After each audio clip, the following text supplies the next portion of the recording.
Rowdy sheeter Shivaprakash ಬರ್ಬರ ಹತ್ಯೆ ಪ್ರಕರಣ ಬಗೆದಷ್ಟು ಬಯಲಾಗ್ತಾ ಇದೆ. ರೌಡಿ ಶೀಟರ್ ಕೊಲೆ ಕೇಸ್ನ ಡೀಟೇಲ್ಸ್, ಬಿಕ್ಲು ಶಿವನ ಹತ್ಯೆ ಒಂದೊಂದೇ ಅಸಲಿ ಎತ್ತು ಬಯಲಾಗ್ತಾ ಇದೆ. ರಣಭೀಕರವಾಗಿ ಶಿವಪ್ರಕಾಶ್ ಅಲಿಯಾಸ್ ಬಿಕ್ಲು ಹತ್ಯೆಯನ್ನ ಮಾಡಲಾಗಿತ್ತು.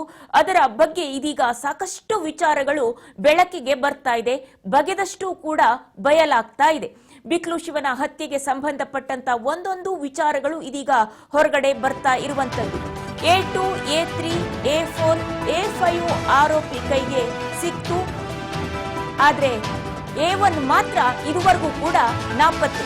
A1 ಜಗ್ಗು ಅನ್ನುವಂತಹ ವ್ಯಕ್ತಿ ಇದುವರೆಗೂ ಕೂಡ ನಾಪತ್ತೆ ಆಗಿದ್ದಾನೆ. ರಣರೋಚಕವಾಗಿದೆ ಆ ರೌಡಿ ಶೀಟರ್ನ ಕತೆ. ಶಿವಪ್ರಕಾಶ್ ಹತ್ಯೆ ಕೇಸ್ ಬರ್ಬರವಾಗಿ ಹತ್ಯೆಯನ್ನ ಮಾಡಲಾಗಿತ್ತು.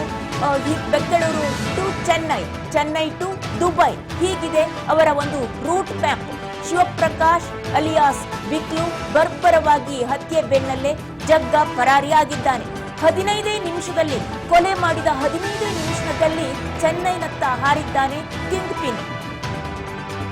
ಅತ್ತಿಬೆಲೆ ಟೋಲ್ನಲ್ಲಿ A1 Jagadish alias Jagga escape ಆಗಿದ್ದಾನೆ ಅನ್ನುವಂತಹ ಒಂದು ಮಾಹಿತಿ ಲಭ್ಯ ಆಗಿದೆ. ಟೋಲ್ನಲ್ಲಿ A1 Jagadish alias Jagga escape ಆಗಿರುವಂತಹ ದೃಶ್ಯಾವಳಿಗಳು ಕೂಡ ಸೆರೆ ಆಗಿರುವಂತದ್ದು ಸಿಸಿಟಿವಿ ಕ್ಯಾಮೆರಾದಲ್ಲಿ. ಬಗೆದಷ್ಟು ಬಯಲಾಗ್ತಾ ಇದೆ. ರೌಡಿ ಶೀಟರ್ ಶಿವು ಕೊಲೆ ಪ್ರಕರಣದ ಮಾಹಿತಿಗಳು, ಈ ಕೊಲೆಗಾರರ ಸಂಬಂಧಪಟ್ಟಂತಹ ವಿಚಾರಗಳು ಒಂದೊಂದೇ ಬೆಳಕಿಗೆ ಬರ್ತಾ ಇರುವಂತದ್ದು. ದಿನದಿನವೂ ಕೂಡ ಹೊಸ ಒಂದು ಟ್ವಿಸ್ಟ್ ಅಂಡ್ ಟರ್ನ್ಗಳು ಸಿಗ್ತಾ ಇರುವಂತದ್ದು. ಬಗೆದಷ್ಟು ಬಯಲಾಗ್ತಾ ಇದೆ.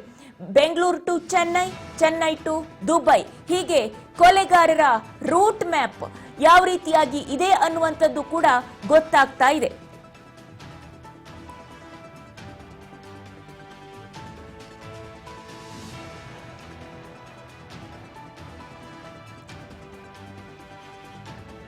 ಬಿಕ್ಲು ಶಿವು ಕೊಲೆ ಕೇಸ್ನಲ್ಲಿ ಏನು ಆರೋಪಿಗಳನ್ನ ಹೆಸರಿಸಿದ್ದಾರೆ ಯಾರ್ಯಾರು ಅಂತ ಹೇಳಿ, ಅದರಲ್ಲಿ A2 ಇಂದ A5 ವರೆಗೂ ಎಲ್ಲರೂ ಇದ್ದಾರೆ. ಆದ್ರೆ A1 ಆರೋಪಿ ಮಾತ್ರ ಇದುವರೆಗೂ ನಾಪತ್ತೆ ಆಗಿದ್ದಾನೆ. ಆತನನ್ನ ಹಿಡಿಯೋದಕ್ಕೆ ಪೊಲೀಸರಿಗೂ ಕೂಡ ಸಾಧ್ಯ ಆಗಿಲ್ಲ. ಕೊಲೆ ಮಾಡಿದ 15 ನಿಮಿಷದಲ್ಲಿ ಆತ ಪರಾರಿಯಾಗಿದ್ದಾನೆ. ಬಿಕ್ಲು ಶಿವನನ್ನ ಹತ್ಯೆಗೆ ಸಂಚನ್ನ ರೂಪಿಸಿದ್ದಂತಹ ವ್ಯಕ್ತಿ ಕೊಲೆ ಮಾಡಿ 15 ನಿಮಿಷದಲ್ಲಿ ಪರಾರಿಯಾಗಿದ್ದಾನೆ. A2, A3, A4, A5 ಆರೋಪಿಗಳು ಕೈಗೆ ಸಿಕ್ಕಿದ್ದಾರೆ. ಆದರೆ A1 ಮಾತ್ರ ಇದುವರೆಗೂ ನಾಪತ್ತೆ ಆಗಿದ್ದಾನೆ. ಬರ್ಬರವಾಗಿ ಹತ್ಯೆಯನ್ನ ಮಾಡಿ ಸಂಚನ್ನ ರೂಪಿಸಿ ಹತ್ಯೆಯನ್ನ ಮಾಡಿರುವಂತದ್ದು ಕೂಡ ಗೊತ್ತಾಗ್ತಾ ಇದೆ. ಹತ್ಯೆ ಮಾಡಿದ ನಂತರದಲ್ಲಿ 15 ನಿಮಿಷದಲ್ಲಿ ಪರಾರಿ ಆಗಿದ್ದಾನೆ. ಹತ್ಯೆ ಮಾಡಿದ ಬೆನ್ನಲ್ಲೇ ಚೆನ್ನೈನತ್ತ ಹಾರಿದ್ದಾನೆ ಕಿಂಗ್ ಪಿನ್. ಅತ್ತಿಬೆಲೆ ಟೋಲ್ನಲ್ಲಿ A1 ಜಗದೀಶ್ ಜಗ್ಗ ಎಸ್ಕೇಪ್ ಆಗಿದ್ದಾನೆ. ಅತ್ತಿಬೆಲೆ ಟೋಲ್ ಮುಖಾಂತರ ಎಸ್ಕೇಪ್ ಆಗಿರುವಂತದ್ದು ಗೊತ್ತಾಗಿದೆ.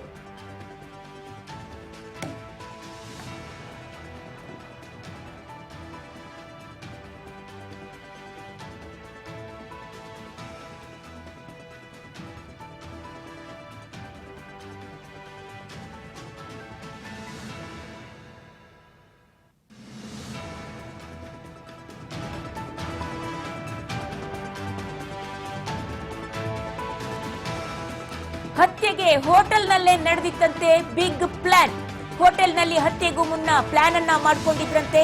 ಭರ್ಜರಿಯಾಗಿ ಬಿರಿಯಾನಿ ಬಾಡೂಟ ಮಾಡಿಕೊಂಡು ಹೇಗೆಲ್ಲ ಹತ್ಯೆ ಮಾಡಬೇಕು, ಯಾವ ರೀತಿಯಲ್ಲಿ ಮಾಡಬೇಕು ಅಂತ ಹೇಳಿ ಸಂಚನ್ನ ರೂಪಿಸಿಕೊಂಡಿದ್ರಂತೆ. 2 ಗಂಟೆ 38 ನಿಮಿಷ ಮೀಟಿಂಗ್ ಅನ್ನ ಮಾಡಿದ್ರಂತೆ. ಮೀಟಿಂಗ್ ಅನ್ನ ಮಾಡಿ ಹತ್ಯೆಗೆ ಸಂಚನ್ನ ರೂಪಿಸಿದ್ರಂತೆ. ತಾವು ದೃಶ್ಯಾವಳಿಗಳಲ್ಲಿ ಗಮನಿಸ್ತಾ ಇದ್ದೀರಿ, ಅದು ಕೂಡ ಸೆರೆಯಾಗಿದೆ, ಸಿಸಿಟಿವಿ ಫುಟೇಜ್ ನಲ್ಲಿ ಲಭ್ಯ ಆಗಿದೆ. ಹತ್ಯೆಗೆ ಸಂಚನ್ನ ರೂಪಿಸಿದಂತಹ ದೃಶ್ಯಾವಳಿಗಳು. ಹೋಟೆಲ್ನಲ್ಲಿ ಕೂತು 2 ಗಂಟೆ 38 ನಿಮಿಷ ಬರೋಬ್ಬರಿ ಮಾತುಕತೆ ಆಡಿ ಪ್ಲಾನ್ ಅನ್ನ ಮಾಡಿಕೊಂಡಿದ್ದಾರೆ. ಹೇಗೆ ಹತ್ಯೆಯನ್ನ ಮಾಡಬೇಕು ಅಂತ ಹೇಳಿ ಸಂಚನ್ನ ರೂಪಿಸಿದ್ದಾರೆ. ಯಾವುದೋ ಘನಂದಾರಿ ಕೆಲಸ ಮಾಡೋದಕ್ಕೆ ಪ್ಲಾನ್ ಮಾಡ್ತಾ ಇರುವಂತದ್ದಲ್ಲ, ಮೀಟಿಂಗ್ ಅನ್ನ ಮಾಡ್ತಾ ಇರುವಂತದ್ದಲ್ಲ. ಹತ್ಯೆ ಮಾಡೋದಕ್ಕೆ, ಒಬ್ಬನ ಹತ್ಯೆ ಮಾಡೋದು, ರೌಡಿ ಶೀಟರ್ ಒಬ್ಬನನ್ನ ಹತ್ಯೆ ಮಾಡೋದಕ್ಕೆ ಉಳಿದ ರೌಡಿ ಶೀಟರ್ಗಳು ಯಾವ ರೀತಿಯಲ್ಲಿ ಮಾಡಬೇಕು ಅಂತ ಹೇಳಿ ಪ್ಲಾನ್ ಅನ್ನ ಮಾಡ್ತಾ ಇರುವಂತದ್ದು. ಎಷ್ಟು ಬಿಂದಾಸ್ ಆಗಿ ಬಂದು ಹೇಗೆ ನೋಡಿ ಕೂತು ಪ್ಲಾನ್ ಅನ್ನ ಮಾಡ್ತಾ ಇದ್ದಾರೆ ಅಂತೇಳಿ. ಭಯ ಏನು ಇಲ್ಲವೇ ಇಲ್ಲ, ಕಾನೂನಿನ ಭಯ ಆಗ್ಲಿ, ಸಿಕ್ಕಾಕೊಳ್ತೀವಿ ತಾವು ಈ ರೀತಿ ಮಾಡೋದು ಸರಿಯಲ್ಲ ಅನ್ನುವಂತಹ ಭಯ ಆಗ್ಲಿ, ಹಾಗೆ ಯಾವ ರೀತಿ ನಾವು ಈ ರೀತಿ ಒಂದು ಮನುಷ್ಯರನ್ನ ಹತ್ಯೆ ಮಾಡಿದ್ರೆ ನಮ್ಮ ಪರಲೋಕದಲ್ಲಿ ಏನು ಉತ್ತರ ಕೊಡಬೇಕಾಗಬಹುದು ಅನ್ನುವಂತಹ ನೈತಿಕ ಪ್ರಜ್ಞೆ ಆಗ್ಲಿ ಯಾವುದು ಕೂಡ ಇಲ್ಲ. ಹತ್ಯೆಗೆ ಸಂಚನ್ನ ರೂಪಿಸಿ ಏನಾದ್ರೂ ಪ್ರಾಬ್ಲಮ್ಗಳಿದ್ರೆ ಪೊಲೀಸರಿದ್ದಾರೆ, ಕಾನೂನಿದೆ, ಪೊಲೀಸ್ ಕಂಪ್ಲೇಂಟ್ ಕೊಡಬೇಕು, ಏನು ಅಂತ ನೋಡ್ಕೊಳ್ತಾರೆ ಪೊಲೀಸರು, ಕಾನೂನು ಮುಖಾಂತರ ಹೋರಾಟ ಮಾಡಬೇಕು. ಆದ್ರೆ ಅದು ಬಿಟ್ಟು ಕಾನೂನನ್ನ ಕೈ ತೆಗೆದುಕೊಂಡು ಹತ್ಯೆ ಮಾಡೋದಕ್ಕೆ ಸಂಚನ್ನ ರೂಪಿಸ್ತಾ ಇರುವಂತದ್ದು ಇದೀಗ ಬೆಳಕಿಗೆ ಬಂದಿದೆ. ಇನ್ನು ಅತ್ತಿಬೆಲೆ ಟೋಲ್ ಗೇಟ್ ನಲ್ಲಿ ಆತ ಕೊಲೆ ಮಾಡಿದ ನಂತರದಲ್ಲಿ ಆಡಿ ಕಾರ್ನಲ್ಲಿ ಪರಾರಿಯಾಗಿದ್ದಾನೆ ಅನ್ನುವಂತಹ ಅಂಶ ಕೂಡ ಗೊತ್ತಾಗ್ತಾ ಇದೆ. ಮನೆಯಿಂದ ಎಸ್ಕೇಪ್ ಆಗ್ತಾ ಇರುವಂತಹ ದೃಶ್ಯ ಕೂಡ ಸಿಸಿಟಿವಿ ಕ್ಯಾಮೆರಾದಲ್ಲಿ ಸೆರೆಯಾಗಿದೆ.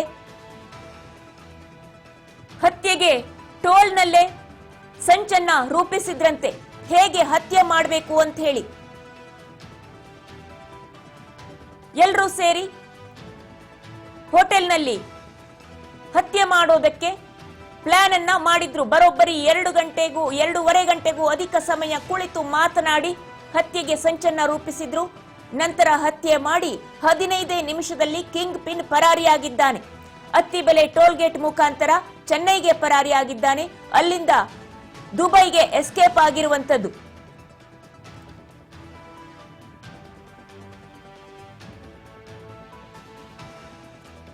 ಸಿಸಿಟಿವಿ ದೃಶ್ಯಾವಳಿಗಳಲ್ಲಿ ಸೆರೆ ಆಗಿದೆ